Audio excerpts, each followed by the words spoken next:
मैं सरिता केसवानी मोटिवेशनल आप सभी के सामने प्रस्तुत हो गई अपनी सड़ी हुई शक्ल लेकर के और सड़ी हुई कंपनी के बारे में ये बात कहने जा रही हूँ। टंके की चोट में कहने जा रही हूँ।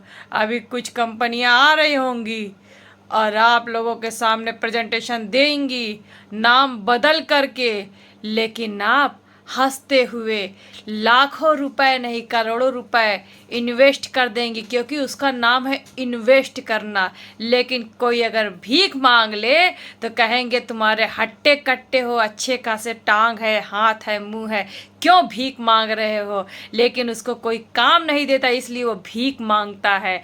लेकिन आप सब ये भीख नहीं तो क्या था, ऐसे उसने कंपनी दिया यानी हाथ फैलाया, आपने माल दिया और ले वो के निकल गया। ये तो भीख से भी बदतर था। वो तो कम से कम गट्स के सामने मांगते हैं कि भाई मुझे दे दो, रोटी खाना है। लेकिन ये तो आपको बताते कुछ और है, देते कुछ और है, समझाते कुछ और है। लेकिन आपके पास दिमाग कहाँ है। आ रही है कंपनी, नाम चेंज करेंगी और तो कुछ करना धरना नहीं है उनको। बस उसके बाद तो आप हैप्पी हो जाते हैं, क्योंकि आपका पैसा जो फ्री में पड़ा है और आप दे देते हैं अपना कीमती पैसा, कीमती समय देते हैं उनको और कहते हैं डबल करो। कौन बेवकूफ़ होगा जो आपको डबल करेगा। अभी तक मैंने घर में किसी को नहीं बताया कि कंपनी स्कैम हो गई, नहीं तो इतनी मार पड़ती, इतनी मार पड़ती मुझे कि सारा बिजनेस का भूत उतर जाता मेरे माइंड से। रात 12 बज कर के काफ़ी मिनट हो गए, अभी 12 बज के 56 मिनट हो गए।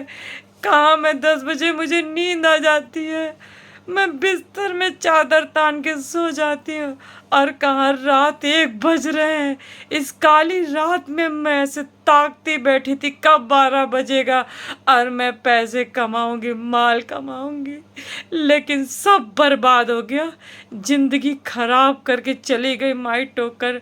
माई टोकन का मतलब होता है माँ जैसी, पर ये माँ जैसी ना रही, ये तो दगा दे गई, खून के आंसू रुला गई, जिंदगी बर्बाद कर गई। इतनी मुझे तकलीफ हो रही है, कुछ कहा नहीं जा सकता। बहुत तकलीफ हो रही। जिन जिन का पैसा गया वो तो खून के आंसू रो रहे होंगे, इतना रो रहे होंगे कि उनका दिल ही जानता है। लेकिन ये कंपनियां, कमीनी कंपनियां किसी की नहीं सगी हैं, आ रही होंगी नाम चेंज करके और हमारे देशवासी फिर से बेवकूफ़ बन जाएंगे और बेवकूफ़ी हरकतें कर जाएंगे। क्योंकि उनके पास ये जब से एटीएम कार्ड आ गया है ना, तब से माल फटाफट डाल देते हैं, नाम डाल देते हैं, आधार कार्ड लिंक करते हैं, केवाईसी करते हैं और इनकी ज़िंदगी का केवाईसा हो जाता है। तो मत करो मेरे देशवासियों, मत करो। मैं बार बार कह रही हूँ, कोई भी कंपनी में पैसा इन्वेस्ट मत करो, इन्वेस्ट मत करो। इससे अच्छा है जो पैसा उसी में खुश रहो। लेकिन नहीं रहते, आप लोग बर्बाद हो जा रहे हो। तकलीफ़ मुझे बहुत है, लेकिन मैं मजबूर हूँ कि अब मैं उनके हलक में से पैसे डले हुए निकाल नहीं सकती। क्योंकि अभी हम कुछ भी करेंगे, एफआईआर करेंगे, उसमें भी हमें साल भर 6 महीने में कोर्ट के धक्के खाने पड़ेंगे। हो सकता है कभी कभी नहीं होगा टाइम, क्योंकि कोरोना के चक्कर में लॉकडाउन लग गया तो 10 या 15 साल लग जाएंगे। आप केस लड़ते रह जाएंगे और आपके हाथ में कुछ नहीं आएगा। ये ज़िंदगी का बड़ा पेचीदा मामला है, क्योंकि मैंने बहुत देखे हुए हैं, लोग तारीख पे तारीख लेते रहते हैं और ज़िंदगी उनकी पास होती रहती है। यहाँ तक कि वो सूखी रोटी खाते हैं लेकिन लोगों को हज़ारों रुपए देते हैं। यहाँ तक कि कभी कभी 50 लाख रुपए भी देने पड़ते हैं, मतलब 50,000 से लेकर लाख रुपए भी देने पड़ जाते हैं।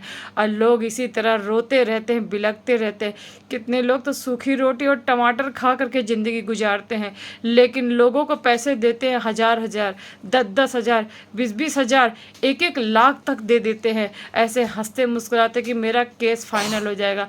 लेकिन इस संसार में कुछ हासिल नहीं होता और सिर्फ धक्के पे धक्के खाते हैं, कोर्ट जाते हैं, आते हैं, जैसे लगता है कोई हमें वॉक करा रहा है। तो हम मॉर्निंग वॉक, और ये मॉर्निंग वॉक तो सुबह में होता है, लेकिन ये दोपहर का है, यानी आफ्टर हो जाता है। तो आफ्टर हम लोग वॉक करके सीधे अपने घर आ जाते हैं और कुछ नहीं कर सकते हैं। तो कृपया करके सजग रहें और कंपनियों से दूर रहें। अगर आपको यूट्यूब पे वीडियो देखने को मिल रही तो देखिए, समझिए, लेकिन पैसे कोई इन्वेस्ट करने के लिए कहे तो मत करिए। कोई कहे या ना कहे तो भी आपके पास समझदारी होनी चाहिए। नहीं होती है तो मत करो, ऐसा पैसा मत डालो। अगर जब पैसा आपके पास इतना है तो कुछ ऐसा काम करो, अपने घर के आजू बाजू में कहीं शॉप खोल दो, दुकान खोल दो, लेकिन ऐसी गलती मत करो। आपको भले 4 लोग बात कहेंगे कि अरे सब्जी बेच रहा है या कपड़े बेच रहा है या जो भी बेच रहा है, लेकिन वो तकलीफ आप सहन कर लो, लेकिन पैसा जाने के बाद में आपकी तकलीफ कोई नहीं देखेगा, सब मजाक बना के चले जाएंगे। ऐसा मत करो। कितने लोग अपनी बहन की शादी करने जा रहे थे वो भी बर्बाद हो गए। कितने लोग अपने माँ का ऑपरेशन कराने जा रहे थे वो भी बर्बाद हो गए। कितने लोगों ने क्या क्या सपने देखे थे सब टूट गए, सब चकनाचूर हो गए, बर्बाद हो गए। अब तो मैं किसी को कुछ बोल भी नहीं पा रही हूँ।